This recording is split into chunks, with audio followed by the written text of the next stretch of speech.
Commander, are you coming to check up on me? You look much better. How are you feeling? Dr. Chakwas assures me I am going to be fine. I was impressed with her knowledge of Asari physiology. You're in good hands. Dr. Chakwas knows what she's doing. I never properly thanked you for saving me from the Geth, Commander. If you hadn't shown up, I'm just glad we got there in time. So am I. I know you took a chance bringing me aboard this ship. I have seen the way your crew looks at me. They do not trust me.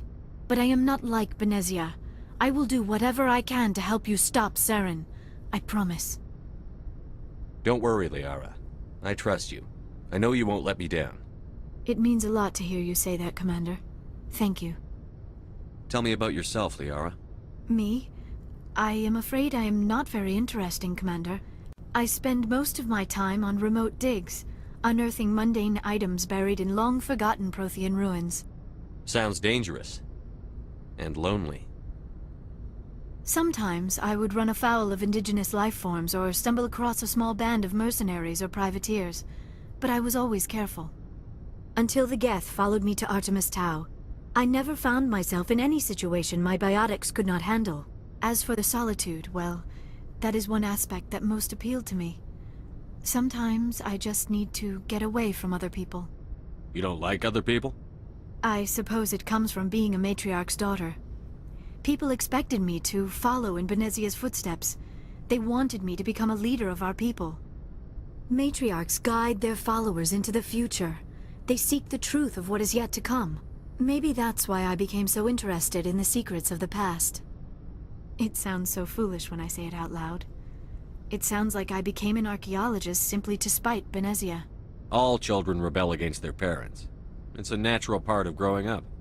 Aha, you share the wisdom of the matriarch, Shepard. That is exactly what Benezia said when I told her of my decision. But there was more to it than that. I felt drawn to the past. The Protheans were these wondrous, mysterious figures. I wanted to know everything about them.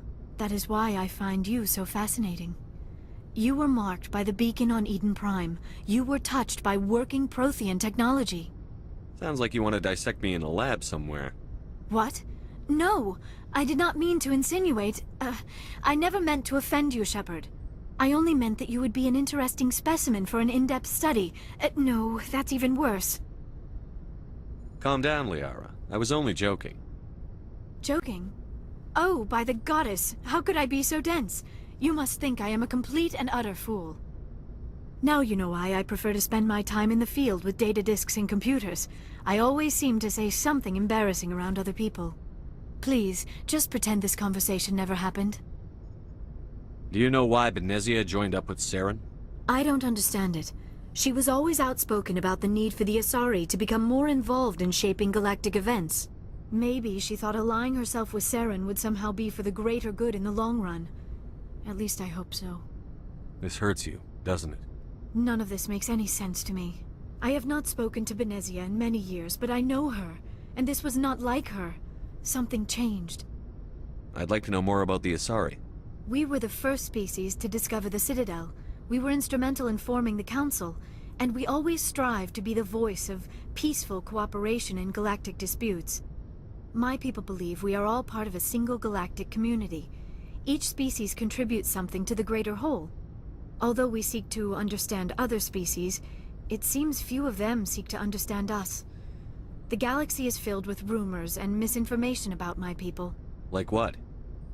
Most of the inaccuracies are centered around our mating rituals.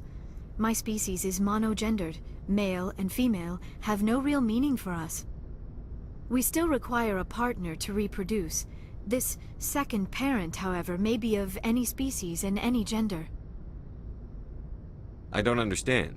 Your species can mate with anyone? Mating is not quite the proper term, not as you understand it. Physical contact may or may not be involved, but it is not an essential element of the union. The true connection is mental. Our physiology allows us to meld with other beings. We can touch the very depths of their minds. We explore the genetic memory of their species. We share the most basic elements of their individual and racial identities. We then pass these traits on to our daughters. It is how we learn to grow as a species and how we develop a greater understanding of other races. What happens to your partner after the union? Every relationship is different. Some unions are a single encounter with both parents parting ways afterwards. Others can be more long-term. Sometimes an Asari and her partner will stay together for many decades. Do you know who Matriarch Benezia chose as her partner? She rarely spoke of her partner.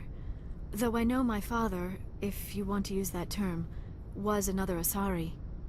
Benezia never told you her partner's name? Union with our own kind is no longer common, not for the purposes of reproduction.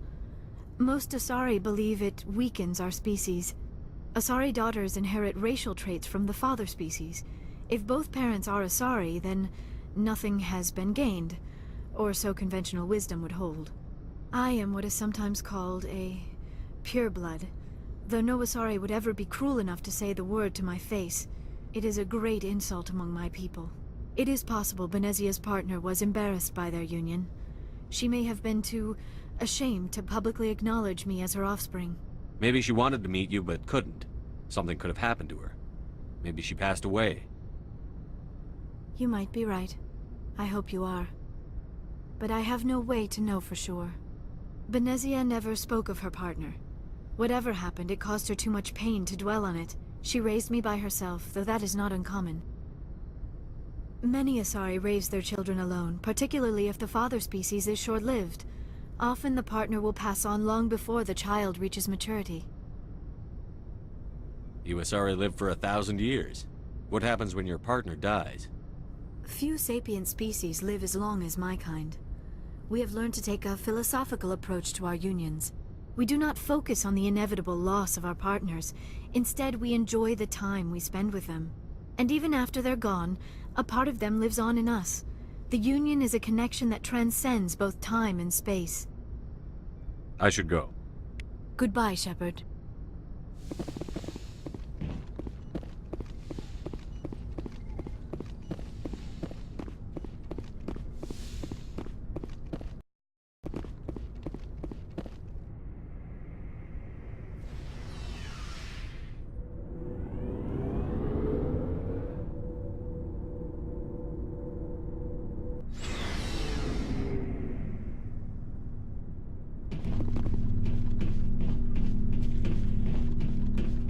Commander, how are you? Why did you want to be a CSEC officer in the first place? That's a good question. There were several reasons, I guess. Like what? Probably the same as most officers. I wanted to fight injustice, wanted to help people. I guess my father had something to do with it too. He was CSEC, one of the best. I grew up hearing about his accomplishments or seeing his picture on the vids after a big arrest. He's taking my resignation pretty hard. That's tough, but you'd think he'd be impressed you're going after Sarin. My father's a CSEC man to the bone. Do things right, or don't do them at all, he says. He thinks I'm being too rash, too impatient. He's worried I'll become just like Sarin. He actually talked me out of becoming a Spectre when I was younger, for the same reasons. You were asked to be a Spectre? Well, I was targeted as a possible Spectre candidate, me and about 1,000 other Turian military recruits. I could have received special training, but my father didn't like it. He despises the Spectres. He hates the idea of someone having unlimited power with no accountability. He wouldn't like you, Commander. No offense. Spoken like a true CSEC officer. Yeah, it's a speech I've heard one too many times. But Sarin's not going to play by our rules, CSEC's rules. If you want to nail Sarin, you need to send someone who isn't restricted by policies and procedures. You're a quick learner, Garrus. We'll beat him at his own game. It's the only way to stop someone like him. I'm right behind you, Commander. Commander, you have a minute to talk? I keep an open door policy. If you have any concerns, lay them on me. All right. I know things are different aboard the Normandy, but I'm concerned about the aliens, Vicarian and Rex. With all due respect, Commander, should they have full access to the ship? They may not serve the Alliance, Chief, but they're allies. At least as far as Sarin goes. This is the most advanced ship in the Alliance Navy. I don't think we should give them free rein to poke around the vital systems. Engines, sensors, weapons. You don't trust the Alliance's allies? I'm not sure I'd call the Council races allies. We, humanity, have to learn to rely on ourselves. Standing up for ourselves doesn't mean standing alone. I don't think we should turn down allies. I just think we shouldn't bet everything on them staying allies. As noble as the Council members seem now, if their backs are against the wall, they'll abandon us. You've got a pessimistic view of the universe, Williams. A pessimist is what an optimist calls a realist. Look, if you're fighting a bear and the only way for you to survive is to sick your dog on it and run, you'll do it. As much as you love your dog, it isn't human. It's not racism, not really. Members of their species will always be more important to them than humans are. These seem like deeply held beliefs, Williams. What made you think this way? My family's defended the Alliance since it was founded. My father, grandfather, great-grandmother, they all picked up a rifle and swore the oath of service. I guess we just tend to think of Earth's interests as our own. It doesn't sound like you've worked with aliens before. No, sir. Mainly I've been groundside, part of the surface garrison forces. I did get a rotation on a space station for training. Every Marine a rifleman, every rifleman ZG certified. That's odd. Your record is spotless and your technical scores are exemplary. You should be serving with the fleet. Anyway, that's why I haven't served with many aliens, Commander. I come from a military family too. My parents were both Navy. Anybody in your family we might know? Couldn't say, Commander. We probably have a lot in common. You join up to carry on the tradition? Mainly I wanted to serve. Protect the Alliance, save lives, you know. Glad to hear it. I'd hate to think you were out here for a free college education. All right. I can see where your concerns are coming from, Williams. But this is a multilateral mission. You're going to have to work with aliens, like it or not. It won't be a problem, Commander. You say jump, I say how high. You tell me to kiss a Turian, I'll ask which cheek. Would you kiss anyone I ordered you to? That depends, sir. If you ordered me to kiss a superior officer, that would be a violation of the regs concerning fraternization. That would make it an illegal order. I'd be required to decline and relieve you of command. Sir. What's your opinion on the last mission? Not sure I buy Dr. Tassoni's story about her and her mom not talking. They're family, right? I think she's being straight with us. Or at least, I don't think she lies very often. Yeah, she's probably really bad at it. Hey, want me to ask her about her sex life? Might be illuminating. That's between you and her. Scuttlebutt says otherwise. Too bad those ruins got destroyed. I mean, they lasted thousands of years. That's impressive. We'll talk later, Williams. Looking forward to it, sir.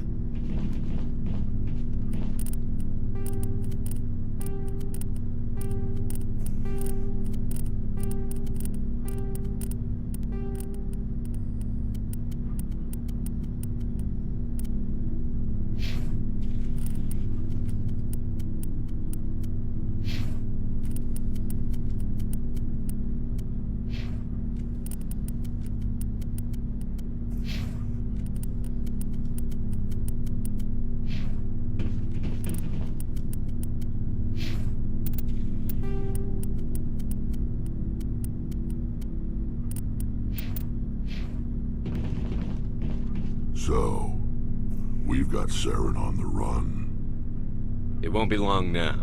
Sarin's good, but I'm better. Good. He's rotten. To the core. I could tell as soon as I met him. Why didn't you tell me this sooner? I would've if I thought it was important. I think I'd like to hear about it just the same. This was a while ago. A bunch of mercs were bragging about a job out near the edges of the Terminus systems. They said it paid well and the boss was never around to ride them. They said he was looking for more men, too. So I checked it out. I didn't know Sarin was openly recruiting mercs. It wasn't that open, and he only showed his face once. We'd been raiding ships in the area for months when we took out this massive cargo freighter. Our biggest haul yet. I was on board checking bodies for valuables, looking for some extra credits. That's when I saw him. What did Sarin want with the ship? I don't know what he wanted. He was just moving through the ship, watching. Couple of the mercs called him by name, but he never spoke to them. Never spoke to anyone. I had a really bad feeling about him, so I got the hell out. Didn't even wait to get paid. What kind of cargo was the freighter carrying? What was Sarin after? I don't know. All I saw on that ship was food and medical supplies. There were some basic weapons, but nothing big.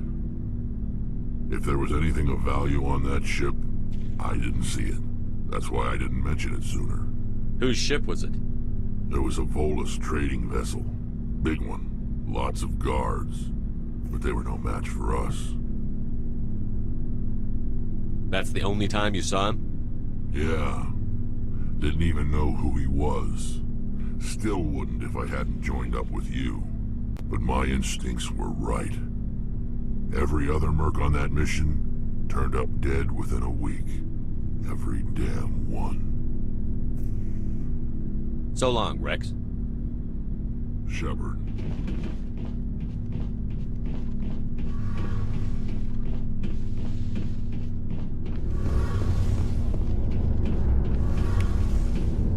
Oh, hello, Shepard. Are you okay? I don't know. Your ship is amazing, and your crew's been really great to me. Especially your chief engineer. But I just sort of feel out of place. The Normandy runs so smooth it feels like we're not even moving. And the engines are so quiet. How do you sleep at night? The silence wakes you up? Back on the flotilla, the last thing you want to hear is silence. It means an engine's died or an air filter shut down. I guess you don't have to worry about that here. But old habits die hard. But it's more than just the silence. This ship feels so empty. It's like half the crew is missing. Back home, I couldn't wait to go on my pilgrimage. I couldn't wait to get away from the crowds. Now that I'm out here, I kind of miss them.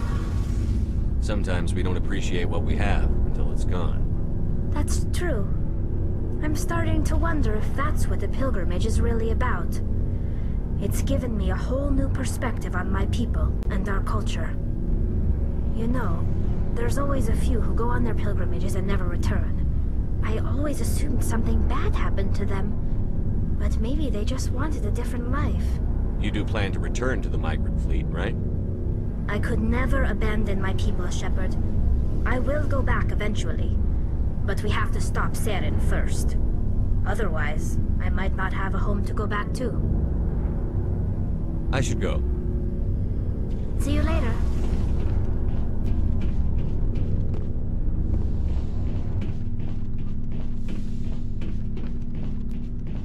Looking for supplies? Let's see what you've got. You bet, Commander.